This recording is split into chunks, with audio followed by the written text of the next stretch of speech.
Yang terhormat Bapak Ibu dosen penguji uji kinerja, perkenalkan nama saya Ahyan Nur Nenggolan.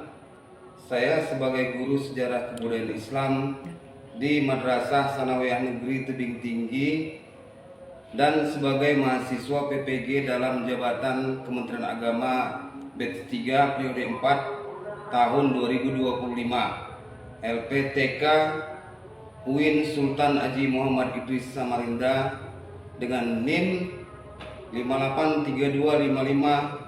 5832550129079 pada hari ini Rabu 8 Oktober 2025 saya akan melaksanakan praktik pembelajaran dalam rangka penilaian uji kinerja sebagai salah satu syarat dalam pelaksanaan uji kinerja praktik pembelajaran ini.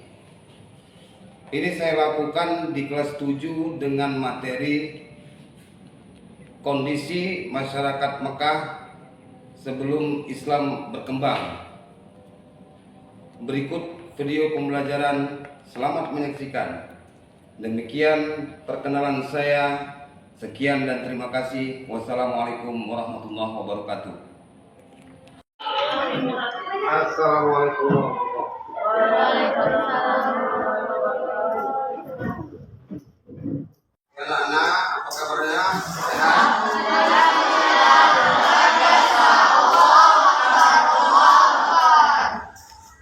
Ini Bapak absen dulu ya, satu-satu ya. Abdul Razik hadir.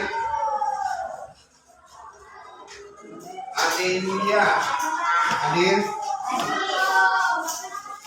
Aisyah Puji Putri, Anissa Hafizah Zahira, Aufa Akil Dharma Putra, Delisa Nurain, Erlani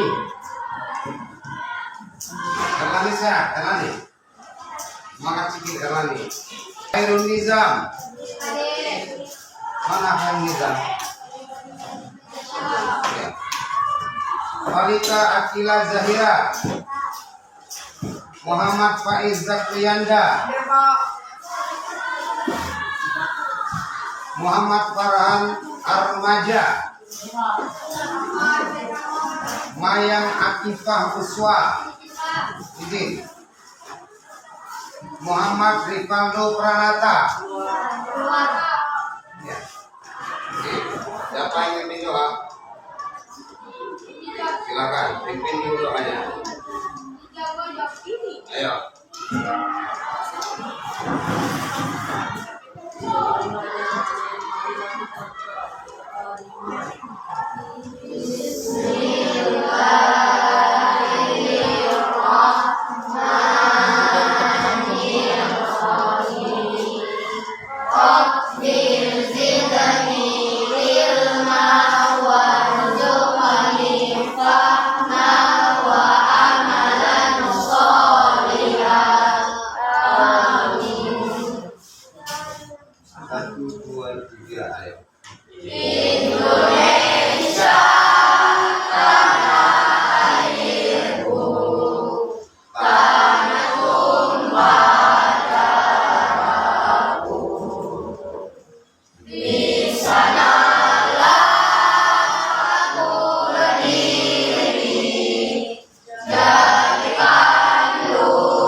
anak-anak sekalian untuk menonton video tentang kondisi masyarakat Mekah sebelum Islam berkembang.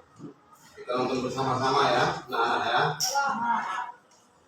Assalamualaikum warahmatullahi wabarakatuh. Tema sejarah. Pada kesempatan kali ini kami akan mengangkat tema kondisi masyarakat Mekah sebelum Islam berkembang. Mekah, antara kekayaan dagang dan kegelapan moral. Jauh sebelum gemuruh takbir dan azan menggema di lembah Tadus. Penting, Mekah adalah terletak di tengah jazirah Arab. Mekah menjadi simbol Gata Majara dan Yaman di selatan dan Syam, Suriah di utara. Kekayaan mengalir deras, terutama ke tangan suku Quraisy, kabilah paling berpengaruh yang menguasai kota.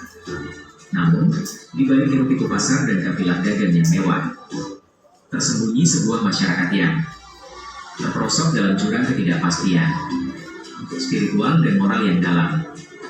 Inilah kisah Mekah diambang kedatangan wahyu. Kondisi keagamaan, lenyapnya tauhid.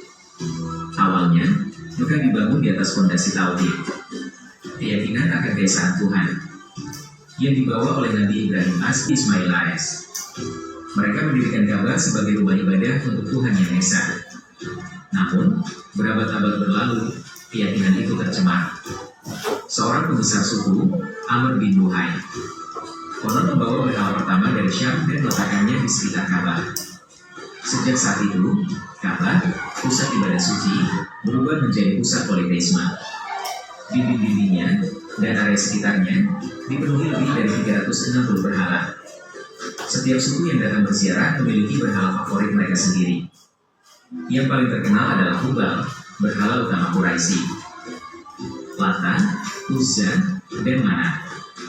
Masyarakat percaya bahwa berhala-berhala ini adalah perantara mereka kepada Tuhan yang Maha Tinggi. Padahal esensi tauhid telah hilang. Mereka sering mempersembahkan hewan kurban, bahkan membuat ramalan melalui anak panah di depan berhala. Mereka hidup dalam ketakutan akan jin, hantu, dan kekuatan alam, menjadikan tahayul sebagai panduan hidup. Dua struktur sosial dan ketidakadilan. Masyarakat Mekah diatur secara ketat oleh sistem kabilah, kesukuan. Satu, fanatisme kesukuan, Asyariyah. Loyalitas hanya ditujukan kepada suku dan keluarga. Prinsip utama adalah, suku saya benar atau salah, saya harus membelanya. Fanatisme ini dikenal sebagai Asyariyah. Hal ini sering memicu perang antar suku yang berlangsung lama dan brutal hanya demi membela kehormatan atau merebut sumber daya. Peraturan bukanlah hukum yang mengikat seluruh kota, melainkan adat istiadat kabilah yang bisa berbeda-beda. Dua jurang si kaya dan si miskin.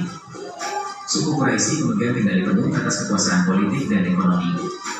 Para bangsawan dan saudagar kaya hidup dalam kemewahan, hasil dari monopoli perdagangan.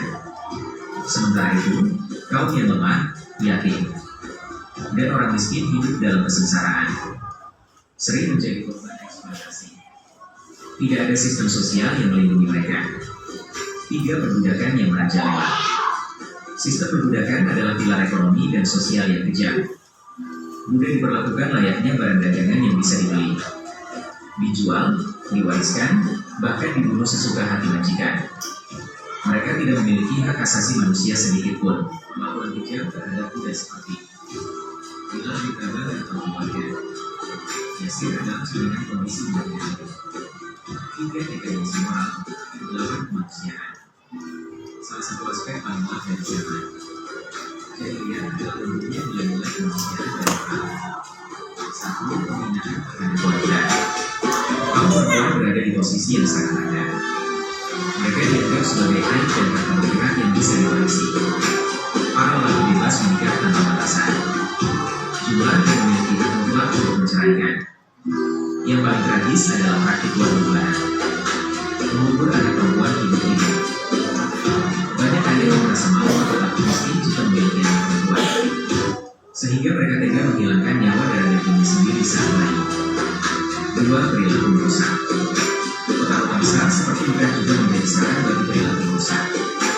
Judi, maisir, dan minuman keras, adalah hiburan yang populer di dalam negeri.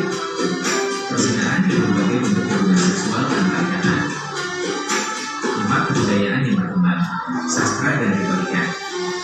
Meskipun dalam kehidupan moral, bangsa Arab Islam, khususnya Quraisy, memiliki satu keunggulan luar biasa, bahasa dan sastra.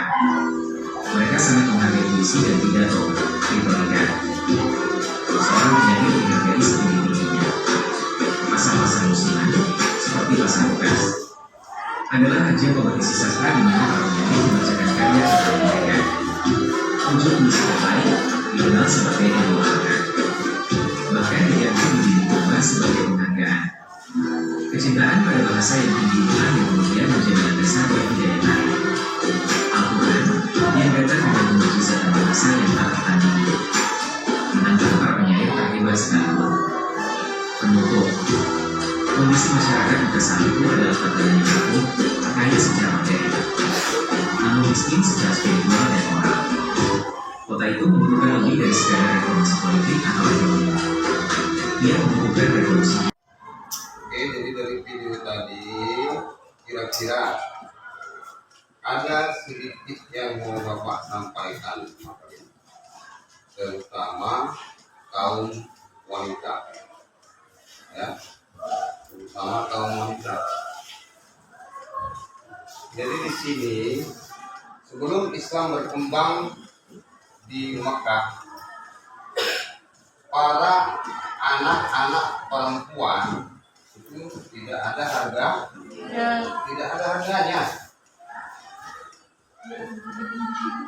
Perempuan itu ada harganya sebelum Nabi Muhammad diutus. Ada waktu bayi dia udah dibunuh, ada udah anak gadis dia ditalang hidup-hidup. Siapa contohnya? Siapa yang tahu? Siapa contoh anak sahabat Nabi yang dikubur hidup-hidup? Umar bin Khattab. Berarti tidak adalah harganya wanita.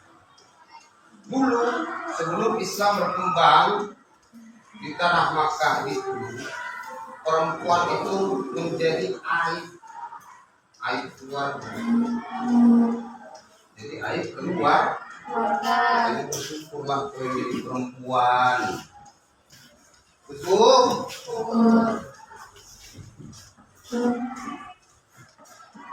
Kaum wanita itu kaum penentu. Gara-gara wanita laki-laki masuk surga, gara-gara wanita laki-laki masuk neraka. Penentu. Baiknya laki-laki karena wanita, buruknya laki-laki karena wanita. Paham ya? Jadi kondisi masyarakat Islam sebelum Islam, kondisi masyarakat Mekah sebelum Islam ya, sebelum Islam berkembang itu penuh dengan yang disebut dengan masa jahiliyah.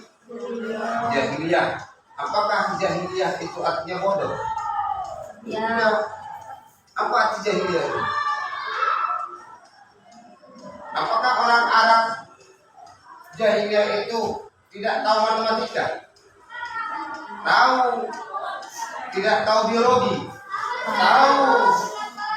Tapi yang dikatakan masyarakat Arab jahiliyah itu masyarakat yang tidak bertuhan, tidak bertauhid, lari dari ajaran Nabi Ibrahim, lari dari ajaran Nabi Ismail, sehingga dikenallah mereka dengan masyarakat jahiliyah. Bodoh dalam ketuhanan, tidak berakhlak, tidak berbudi pekerti, tapi bukan berarti mereka bodoh dalam ilmu pengetahuan. Maka diutuslah Rasulullah. Rasul itu diutus tugasnya untuk apa?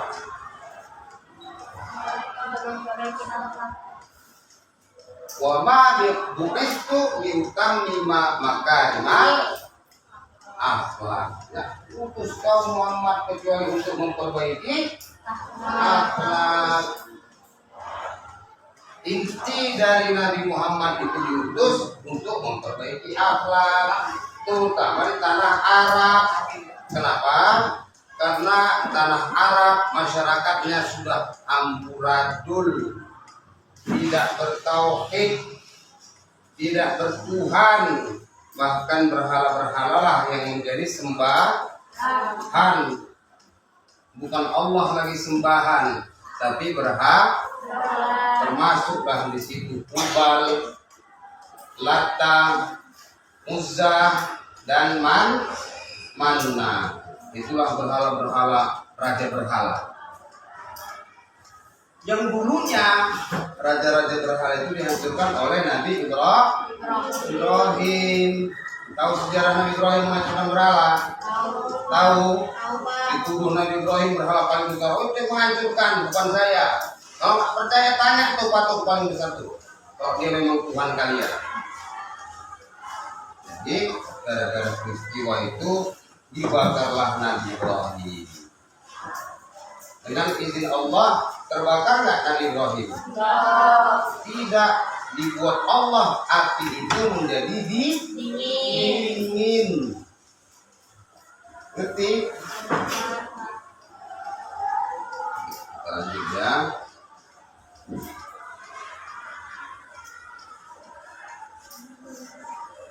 Jadi kondisi masyarakat Mekah dulu tidak ada agama. Kemudian sosial dan budaya itulah yang mereka pergunakan. Tidak ada agama, sosialnya pun hancur, budayanya pun hancur. Gak ada yang beres sebelum Nabi Muhammad itu. Yang hebat apa pada masa itu? Hanya kejahatan yang hebat pada masa itu. Tingkat seksual tinggi, tingkat kejahatan tinggi. Di sudut kota sana berjudi, sudut kota sana berzina, sudut kota sana mabuk, gak ada yang beres. Jadi Nabi Muhammad itu memang diutus untuk memperbaiki akhlak, sekaligus menjadi risalah penyampai agama terakhir yang disebut agama Islam. Apa Islam? Keselamatan, kedamaian, kesejahteraan, kebahagiaan, ketenangan banyak. Jadi Rasul diutus untuk memperkenalkan kalau kalian mau bahagia ikuti ini, kalau kalian mau damai ikuti ini. Apa yang diikuti tadi? Tapi karena orang Quraisy, suku Quraisy dulu sudah terbiasa dengan perbuatan-perbuatan maksiat mereka, susah meninggalkannya. Contoh kalau saya jauh-jauh, ada orang pemabuk, kita suruh tinggalkan mabuk, gampang nggak dia tinggalkan? Susah. Ada orang perokok, disuruh tinggalkan rokoknya, bisa nggak dia tinggalkan dalam sehari 2 hari? Bahkan bertahun pun belum tentu dia bisa tinggalkan rokok. Bedanya. Jadi orang pada masa itu sudah enak bertuhan dengan berhala, sudah keenakan orang itu berzina, udah keenakan orang itu mabuk, udah keenakan orang itu main judi, udah keenakan orang itu mengadu nasib dengan anak panah. Jadi ketika Islam diperintahkan Allah untuk disampaikan Rasul, ya Muhammad sampaikan Islam, orang itu nggak terima. Siapa yang pertama kali menerima Islam di Makkah itu? Setelah Rasul turun, yang pertama kali menerima Islam di Makkah itu siapa? Khadijah, yang menjadi istri Nabi Muhammad.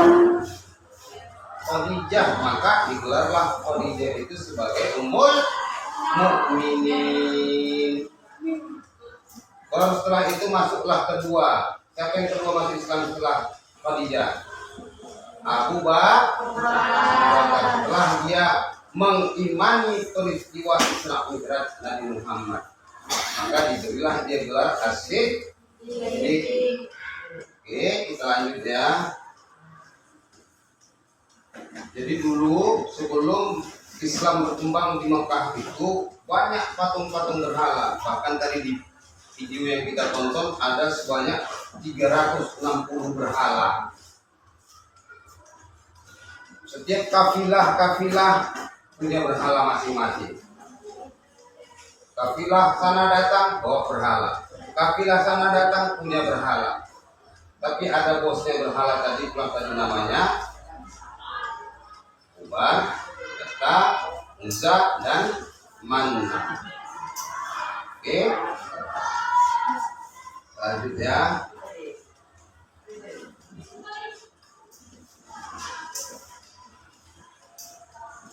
jadi bagaimana kondisi sosial dan budayanya pada masa itu? Di sana budayanya lebih erat kepada kesukuan. Kalau kita bahasa kita ini ada adat Jawa, ada adat Minang, ada adat Batak, ya kan? Mereka pun di sana begitu. Jadi mereka antara adat dan adat itu sangat kuat. Dan sering juga di sana terjadi konflik. Konflik ini tadi antar suku tadi saling perang juga mereka untuk memperebutkan wilayah ekonomi. Jadi di sana ekonominya kalau mau jago harus perang dulu. Kalau nggak susah nanti mereka berkembang ekonominya. Kemudian di sana perdagangan yang jadi pusat perdagangan itu adalah kota Makkah. Kota Makkah setelah Nabi Ibrahim mengalami peristiwa yang bisa kita nikmati sampai sekarang kalau naik haji itu. Apa namanya yang bisa kita nikmati? Hasil dari Nabi Ibrahim itu. Yang bisa kita nikmati apa? Air zam. Pernah minum nggak? Enak nggak? Zam-zam itu adalah hasil dari peristiwa Nabi Ibrahim dan Ismail beserta istrinya.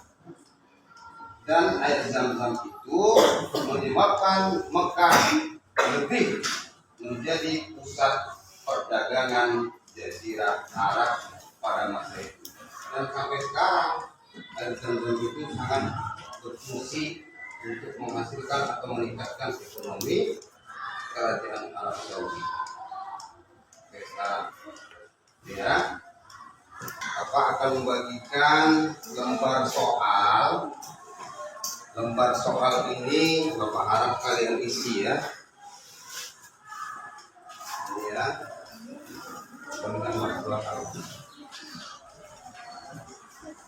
Ini lembar soal.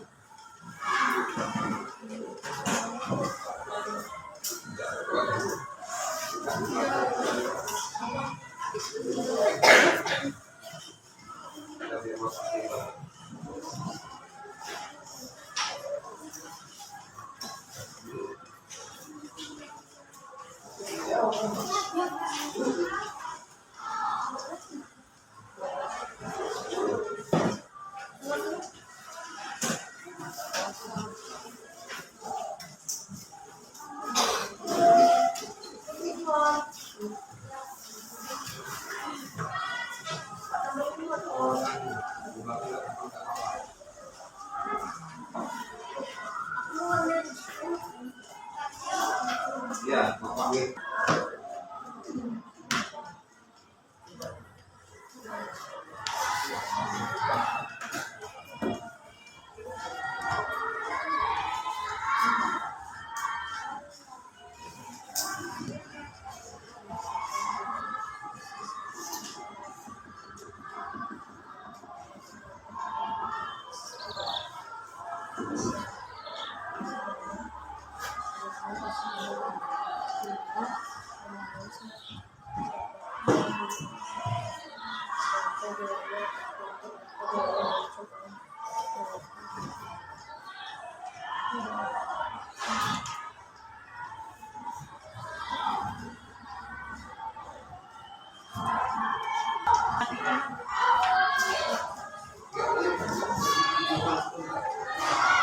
Silakan boleh.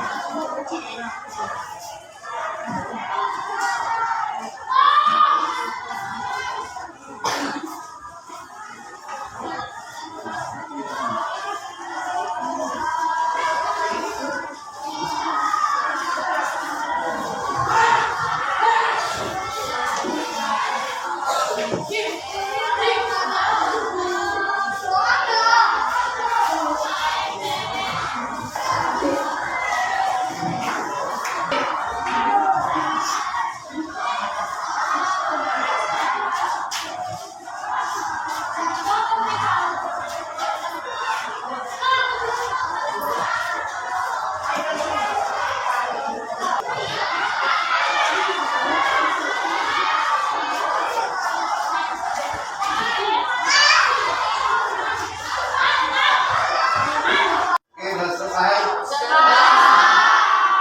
Kumpul ya.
Ya, oke. Sebagai bentuk, kira-kira ada nggak yang bisa ngasih ringkasan dari materi hari ini? Ya, oke. Silakan. Siapa namanya? Ayo, kepada teman kita Isya, Bapak harap bisa memberikan ringkasan singkat, padat, dan jelas. Ayo kita dengarkan sama-sama ya. Assalamualaikum warahmatullahi wabarakatuh. Waalaikumsalam warahmatullahi wabarakatuh. Teman-teman, di sini saya ingin menunjukkan kepada kalian ringkasan yang dapat saya ambil.